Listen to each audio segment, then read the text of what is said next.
எம்பிட்டு துணியாக இருந்தாலும் துவைச்சிடலாம் போல இருக்கு. ஆனால் அதை மடிக்கிறதே எம்பிட்டு கஷ்டமாக இருக்குது. துவைக்கிறதுக்கெல்லாம் மிஷின் கண்டுபிடிச்சிட்டாங்க. அதை மடித்து வைக்கிறதுக்கு ஒரு மிஷின் இருந்தால் நல்லாத்தான் இருக்கும். ஆத்தாடி, இன்னும் ஒரு கூட துணியெல்லாம் இருக்குது. பாக்கியாக்கா. அட நம்ம சோமு தம்பி, வாப்பா உள்ள வா. என்ன சோமு, இன்னைக்கு ஏதோ ஸ்கேன் பண்ண போகணும்னு நெட்டவழி சொல்லிட்டு இருந்தா, போகலையா? அட ஆமாம் பாக்கியாக்கா, அதுக்காக தான் ஹாஸ்பிட்டல் போயிருந்தோம் காலையிலேயே. அவங்க வந்து பெரிய ஸ்கேன்லாம் டவுனில் தான் எடுப்பாங்க, அங்கே போய் எடுத்துட்டு வாங்கன்னு சொல்லிட்டாங்க. ஓ அப்படியா, சரி சரி. அக்கா நீங்களும் கொஞ்சம் கூட வந்தால் நல்லாயிருக்கும், அதான் கூப்பிடலான்ட்டு வந்தேன். இதில் என்ன சோமு இருக்குது, வந்துட்டா போச்சு. சரி இந்த துணியெல்லாம் எடுத்து வச்சுட்டு வரேன். போகலாமாப்பா? வாங்கக்கா. இந்த டாக்டர் தான் நல்லா சம்பாதிக்கிறாரே. நம்ம ஊருக்கே இந்த ஒரு ஆஸ்பத்திரி தான். ஏன் இந்த ஸ்கேன் பண்ணுற மிஷின்லாம் வாங்கி வச்சுக்கிட்டா என்னவா? ஆமாம் கீதா, பாரு ஏதாவது ஒரு பெரியதுன்னா டவுன் பக்கம்லாம் போக முடியுது. இல்லை பாக்கியாக்கா, இந்த பெரிய பெரிய ஸ்கேன் பண்ணுற மிஷின்லாம் கோடி கணக்கில் ஆகும் போலக்கா. அதெல்லாம் டவுன் ஆஸ்பத்திரியில் தான் இருக்கும். அடேங்கப்பா, ஒரு ஸ்கேன் பண்ணுறதுக்கு மிஷினு கோடி ரூபாயா? என்னடி நெட்டவள்ளி அமைதியாக வர்றவ? ஒன்றும் இல்லை பாக்கியாக்கா, ஸ்கேன் பண்ணுறது நினச்சாதான் கொஞ்சம் பயமாக இருக்குது. ஸ்கேன் பண்ணுறதுக்கு பயமா? இதுக்கே பயந்தினா எப்படி நீ பிள்ளை பெற்றுக்க போகிற? ஏக்கா 5வது மாதம் ஸ்கேனு ரொம்ப வலிக்குமோ? அட எனக்கு என்னடி தெரியும், நான் மாசமாக இருக்கையிலன்னா இந்த ஸ்கேனுக்குலாம் ஒன்றுமே இல்லை. இது மாதிரி தேடி தள்ளி போச்சுன்னா ஒரு 2-3 மாதம் விட்டு தான் ஆஸ்பத்திரிக்கே போவோம். நாங்கள் 6-7 மாதத்துல தான் எல்லாருக்கிட்டையும் சொல்கிறது. அப்போ இந்த ஸ்கேனு லொட்டு லொஸ்கெல்லாம் ஒன்றும் கிடையாது. நெட்டவலி நீ ஒன்றும் பயப்படாத. 5வது மாதம் ஸ்கேனில் தான் குழந்தையோட வளர்ச்சிலாம் நல்லா தெரியுமா. புருஷனையும் கூப்பிட்டு காட்டுவாங்களாம், குழந்தை எப்படி இருக்குது பாருங்க அப்படின்ட்டு. அப்படியா கீதாக்கா, அப்போ நானும் பார்க்கலாமா? எப்பா சோமு, அதுக்கு நினைப்பா இந்த பக்கம் திரும்புற, நேராக ரோட்டை பாட்டு ஓட்டுப்பா, எங்கிட்ட கொண்டு போய் விட்டுறாத நீ வேற. பயப்படாதீங்க பயப்படாதீங்க. சரி இந்த பக்கத்தில் வந்துட்டோம், நான் போய் பார்க்கிங்கில் வண்டியை நிறுத்திட்டு வந்துடுறேன். நீங்கள் ரிசப்ஷனில் போய் என்ட்ரி போட்டுட்ருங்க. சரிங்க சோமு, சீக்கிரமாக வந்துடுங்க. சரி சரி. சரி வா நெட்டவள்ளி, அதான் சோமு வரேன்னு சொல்லிட்டாருல, நம்ம உள்ளே போய் உட்காருவோம். வாங்க மேடம், என்ன பார்க்கணும்? இந்தம்மா இங்கே நிற்கிறாள்ல நெட்டவள்ளி, அவளுக்கு 5வது மாதம் ஆகுது, ஸ்கேன் பண்ணுறதுக்காக வந்திருக்கோம்மா.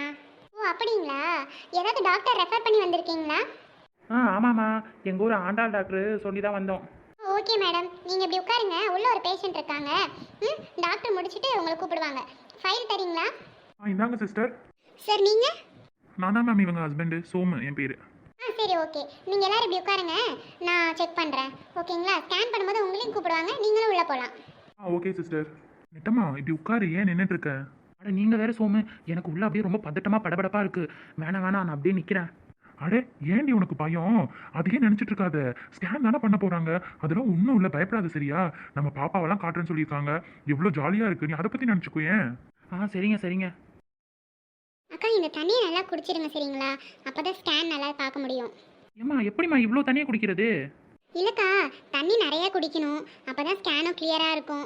டாக்டர் எல்லாரையும் குடிச்சாதாங்க்கா உள்ளே கூப்பிடுவாங்க. நெட்டவெளி வாங்கி குடி, அதான் சொல்கிறாங்கல்ல. சரி குடிக்கிறேன். ஏன் பாப்பா, தண்ணி குடிச்சாதான் குழந்தை தெரியுமா? இது என்ன புதுசாக இருக்குது? ஆமாம்மா, தண்ணி ஃபுல்லாக குடிக்கணும். சிஸ்டர் இந்தாங்க, அவனால் இவ்வளோ தான் குடிக்க முடியுதுன்னு சொல்கிறா. சரி ஓகே பரவாயில்ல, கொடுங்க. உங்களுக்கு யூரின் வர மாதிரி இருக்கா? இங்கேம்மா ஒரு பாட்டில் தண்ணியை கொடுத்து குடின்றது, இப்போ இன்னும் யூரின் வருதான்னு கேட்குறேன். உடனே போகணும், அர்ஜென்ட்டாக இருக்குது எனக்கு. எங்கே இருக்குது பாத்ரூமு? ஓ யூரின் வருதா, ஓகே. அப்புறம் நீங்கள் உள்ளே போங்க, ஸ்கேன் பண்ணிடலாம். இங்கேம்மா எனக்கு யூரின் அர்ஜென்ட்டாக இருக்குன்னு சொல்கிறேன், நீ என்ன உள்ளே போக சொல்கிற? அப்புறம் உள்ளே போனான்னா அப்புறம் அங்கே அசிங்கமாக போயிடும் பார்த்துக்க. அட அக்கா, அப்படிதான்க்கா இருக்கும், யூரின் வர மாதிரி இருக்கும்ல, அப்போ தான் ஸ்கேன் பண்ணுவாங்க. அதெல்லாம் ஒன்றும் ஆகாது, நீங்கள் போங்க. ஸ்கேன் முடிச்சுட்டு உள்ளேயே ரெஸ்ட் ரூம் இருக்குது, நீங்கள் யூஸ் பண்ணிக்கோங்க. சொன்னால் கேட்க மாட்டேங்கிற, அப்புறம் பார்த்துக்கோங்க. நீங்கள் அப்படியே வெயிட் பண்ணிக்கோங்க, டாக்டர் இப்போ உங்களை கூப்பிட்டுவாங்க. கூப்பிட்டதுக்கப்புறம் நீங்கள் உள்ளே போகலாம். ஓகேம்மா. கடவுளே, இவ வேற உள்ளே போயிட்டா, அவள் பயமாக இருக்குன்னு சொல்லிட்டு இருந்தா, இப்போ எனக்கு ரொம்ப பதட்டமாக இருக்குது. குழந்தை நல்லபடியாக இருக்கணும், ஆரோக்கியமாக இருக்கணும். கடவுளே, எந்த பிரச்சனையும் இருக்கக்கூடாது. கடவுளே, ரிப்போர்ட் எந்த பிரச்சனையும் இல்லாமல் நல்லபடியாக இருக்கணும். சார் நீங்கள் இப்போ உள்ளே போகலாம் சார். ஓகேம்மா. ஏம்மா எங்களெல்லாம் உள்ளே விட மாட்டீங்களா? இல்லை மேடம், ஹஸ்பண்ட் மட்டும் தான் அலோவ் பண்ணுவோம். அவள் எங்களுக்கு தங்கச்சி மாதிரிமா, நாங்களும் போய் பிள்ளையே பார்ப்போம்ல எப்படி இருக்குது என்னன்னு. இல்லை மேடம் சாரி, அப்படிலாம் அலோவ் பண்ணக்கூடாது, அப்புறம் டாக்டர் என்ன தான் திட்டுவாங்க. ஆட நீ என்னம்மா அங்கிட்டு. சரிப்போ பரவாயில்ல. டாக்டர் குழந்தை எப்படி டாக்டர் இருக்கு? 5 மந்த்ஸ்க்கான வளர்ச்சி நல்லாவே இருக்குது, குழந்தை நல்லா இருக்குது, எந்த பிரச்சனையும் இல்லைம்மா. டாக்டர் உள்ளே வரலாமா? சார் வாங்க சார், நீங்கள் தானே நெட்டவழியோட ஹஸ்பண்டு? ஆமாங்க டாக்டர். சார் இங்கே பாருங்கள் நெட்டவலி, நீங்களும் இங்கே பாருங்கள். இங்கே தெரியுதுங்களா, இதுதான் உங்கள் பேபி. ஏய் சூப்பராக இருக்குது பாப்பா, சூப்பராக இருக்குது மேம். கொஞ்சம் இன்னும் நல்லா ஃபேஸை காட்டுங்களேன். இல்லைங்க நெட்டவலி, 5 months பேபி இல்லையா, இவ்வளோ தான் சைஸ் இருப்பாங்க. ஐயோ என்னோட குழந்தையா, இம்புட்டு அழகா இருக்கு, பார்க்கையிலேயே கையில தூக்கி வச்சுக்கணும் போல இருக்கு. வெயிட் பண்ணுங்கள் சார், வெயிட் பண்ணுங்கள், இன்னும் ஒரு 5 months தான். டாக்டர், பாப்பா நல்லா இருக்குதுல, ஒரு பிரச்சனையும் இல்லைல்ல? அதெல்லாம் ஒன்றும் இல்லைங்க சார், நல்ல வளர்ச்சி எல்லாமே கரெக்டாக இருக்குது, நல்லா இருக்காங்க. மற்ற விஷயம்லாம் வந்து நாங்கள் ஸ்கேன் ரிப்போர்ட்டில் கொடுக்குறோம், நீங்கள் வந்து உங்கள் டாக்டர் கிட்ட கேளுங்க, அவங்க சொல்லுவாங்க. Okay, thank you doctor. Okay sir, நீங்கள் வெளியில் வெயிட் பண்ணுங்கள், நெட்டவலி ட்ரெஸ் சேஞ்ச் பண்ணிட்டு வந்துடுவாங்க. நிட்டமா பார்த்து வா, சரியா? பார்த்து பத்திரம். அதான் சோமு தம்பி வந்துடுச்சு. பாப்பா, என்ன ஸ்கேன் எல்லாம் பண்ணியாச்சா? என்னது, சோமுக்கு முகம்லாம் ஒரே சிரிப்பாக இருக்கு. ஆமா கீதாக்கா, நான் எங்க பாப்பாவை பார்த்துட்டேனே, அம்புட்டு அழகா இருக்குதுக்கா. குட்டியோண்ட கை, இத்தினோண்டு காலு, குட்டி குட்டி விரலு, பார்க்கவே அவ்வளோ கண்கொள்ளா காட்சி மாதிரி இருக்குக்கா. கையில தூக்கி கொஞ்சம் போல இருக்கு. கொஞ்சலாம் இன்னும் 5 மாதம் தானே. ரொம்ப சந்தோஷம் தம்பி. டாக்டர் வேற என்ன சொன்னாங்க? நல்ல வளர்ச்சியெல்லாம் நல்லா இருக்குதுன்னு சொன்னாங்கக்கா, ஒரு பிரச்சனையும் இல்லை அப்படின்ட்டாங்க. மற்றதெல்லாம் நம்ம ஆண்டாள் டாக்டர் சொல்லுவாங்களாம். படா ரொம்ப சந்தோஷம்ப்பா. நெட்டவலி எங்க? அந்த பின்னாடி வர்றாக்கா. ஆமா நெட்டவள்ளி, என்ன பிள்ளைய பார்த்துட்டீங்களா? புருஷன் முன்னாடிக்கும் ஒரே சந்தோஷம் தான். இருக்காதா கீதா, பிள்ளை இல்லை, அப்படிதான் இருக்கும். சார் உங்கள் ரிப்போர்ட் ரெடி ஆயிடுச்சு. அங்கே ரிசப்ஷனில் பேமெண்ட் கட்டிட்டு நீங்கள் அங்கேயே ரிப்போர்ட் வாங்கிக்கலாம் சார். ஓகேம்மா, தேங்க்யூம்மா. சரி, அப்படியே ரிப்போர்ட்டை வாங்கிட்டு எல்லாரும் ஒரு நல்ல ஹோட்டலுக்கு போய் சாப்பிட்டு போயிடுவோம். என்ன சோமு, ட்ரீட்டா அப்போ எங்களுக்கு? ஆமாம் பாக்கியாக்கா, மனசுக்கு ரொம்ப சந்தோஷமா இருக்குது.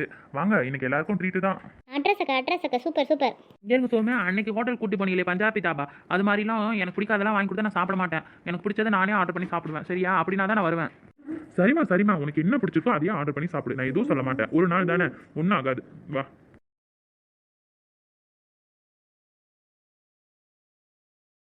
சே, நேற்றுக்கு நிறைய எவ்வளோ ஜாலியாக இருந்தது. அந்த ரியா பொண்ணு கூட டைம் போனதே தெரியல. இன்னைக்கு ஏதாவது ஒரு காரணம் இருந்தால் ஃபோன் பண்ணி வர சொல்லலாம், மீட் பண்ணலாம். என்ன சொல்கிறது? ஒருவேளை ஃபோன் பண்ணால் நம்மளை தப்பாதுன்னு நினச்சிக்கிட்டு பேசாமல் போயிடுச்சுன்னா என்ன பண்ணுறது? இல்லை, வேணாம், ஃபோன் பண்ண வேணாம். அட, யார் ஃபோன் பண்ணுறா? அட, ரியா தான் ஃபோன் பண்ணுறா. ஸ்பீக்கர்லேயே போடுவோம். ஹலோ ஹலோ, என்னாச்சு ரியா? ஏன் இப்படி இருமுறீங்க? என்ன இருமுறனா? நான் இருமுறதுக்கு காரணமே நீங்கள் தானே விஜய். அட, என்ன சொல்கிறீங்க? என்னாச்சு? ஆமாம், நான் உங்களை பார்த்துட்டு வரும்போது தான் மழையில் நல்லா நனைஞ்சிட்டேன். உடனே எனக்கு சளி பிடிச்சிக்கிச்சு. அன்றைக்கி நான் பேசாமல் காசை கொடுத்துட்டு வந்திருப்பேன். நீங்கள் தான் என்னை வெயிட் பண்ண சொல்லி மழையில் நனைஞ்சு இப்போ நல்லா சளி பிடிச்சி கஷ்டப்படுறேன். எல்லாத்துக்குமே காரணம் நீங்கள் தான்.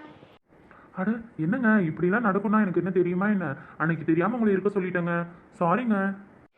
ஆமாம் தெரியாமல் சொல்லுவீங்க. இப்போ சாரி சொன்னால் எல்லாம் சரியாயிடுமா? ஏங்க, இப்போ நான் வேறு என்னங்க பண்ண முடியும்? வேணா ஒரு வேலை செய்யட்டுமா? நான் வேணா வந்து உங்களுக்கு ஹாஸ்பிட்டல் கூட்டிகிட்டு போய் 2 இன்ஜெக்ஷன் போட்டு கூட்டிகிட்டு வரட்டுமா? ஐயோ வேணாம், எனக்கு ஊசிலாம் வேணாம். ஊசினா பயம் போல இருக்கே. ஏங்க, ஊசி போட்டால் தானே உடம்பு சரியாகும். இல்லை நான் டேப்லெட் வாங்கி போட்டிருக்கேன், அதுவே சரியாயிடும். ஓகே, உடம்ப பார்த்துக்கோங்க. Take care. ஏங்க, நான் ஃபோன் பண்ண விஷயத்தையே மறந்துட்ட பாருங்களேன். சொல்லுங்க ரியா, என்ன விஷயமா ஃபோன் பண்ணீங்க? இல்லைங்க, இன்னைக்கு ரக்ஷாபந்தன். ஆமாம், அதுக்கு என்ன இப்போ? என்னங்க உடனே வாய்ஸ் ஏதோ மாறுற மாதிரி இருக்கு? இல்லை அதெல்லாம் ஒன்றும் இல்லை, சொல்லுங்க. இல்லைங்க, எனக்கு உடம்பு நல்லா இருந்தால் நான் நேரில் வந்து உங்களுக்கு ராகி கட்டலான்னு பார்த்தேன். உடம்பு சரியில்லையா, அதான் ஃபோன் பண்ணியாவது விஷ் பண்ணலான்னு கால் பண்ணேன். எவ்வளோ கொழுப்பு இருக்கும். ஏங்க, அது உங்கள் அண்ணன் தம்பிக்கு தானே விஷ் பண்ணணும், எனக்கு எதுக்கு நீங்கள் ஃபோன் பண்ணுறீங்க? இல்லைங்க, எனக்கு அண்ணன் தம்பின்லாம் யாரும் இல்லைங்க. சரி, இப்போ புதுசாக மீட் பண்ணோம், நீங்களும் நல்லா பேசுனீங்களா, சரி அதனால் உங்களை எங்கள் அண்ணனாக நினச்சி விஷ் பண்ணலான்னு கால் பண்ணேன். ரக்ஷாபந்தனுக்கு விஷ் பண்ணுறது தப்பா? ஹலோ, எனக்கு கொஞ்சம் வேலை இருக்குது, நான் ஃபோனை வைக்கிறேன், அப்புறம் பேசுகிறேன். பாய், உடம்ப பார்த்துக்கோங்க. ஹலோ, ஒரு நிமிஷம், கட் பண்ணாதீங்க. கீங். சரி, நான் கூட என்னென்னமோ கனவு பண்ணிட்டு இருந்தா ரக்ஷாபந்தனுக்கு விஷ் பண்ணுறதுக்கு ஃபோன் பண்ணியிருக்கிறாளாம். இதுக்கப்புறம் ஃபோன் பண்ணட்டும், அதுக்கப்புறம் வச்சுக்கிறேன். ஆல்ரெடி இருக்கிற தங்கச்சியை பத்தாதாக்கும், புதுசாக வேற ஒரு தங்கச்சி வேணுமாக்கும். நல்லா தானே பேசிகிட்டு இருந்தாரு, உடனே அண்ணன் சொன்னே கோவம் வந்துருச்சே. சரி, அதே கோவத்தோடு இருக்கட்டும், நம்ம நேரில் பார்க்கும்போது ரக்ஷாபந்தன் விஷஸ் போட்டுற வேண்டியதான். அட, இந்த இருமல் வேற சும்மா வந்துட்டுருக்கு. ஏமாறியா கண்ணு? ஆல்ரெடி உடம்பு வேற முடியலை, இருமிக்கிட்டா கிடக்க. இங்கே வந்து ஏன் நின்றுட்டுருக்க? உள்ள போ. இல்லை பாட்டி, ஃப்ரெண்டுக்கிட்ட பேசிகிட்டு இருந்தேன், அதனால அப்படியே வெளியில் வந்தேன் பாட்டி, டவர் கிடைக்கலன்னு. சரி, நான் உள்ளே போகிறேன் பாட்டி, நீங்களும் வாங்க. இந்த உள்ளே போ, கீரைக்காரி வருவா, 2 கட்டி கீரை வாங்கிட்டு வந்துடுறேன். சரிங்க பாட்டி. என்ன இன்னைக்கு மணியாகி போயும் கீரைக்காரியை இன்னும் காணோம். ஒருவேளை வெள்ளனா போயிட்டாலோ?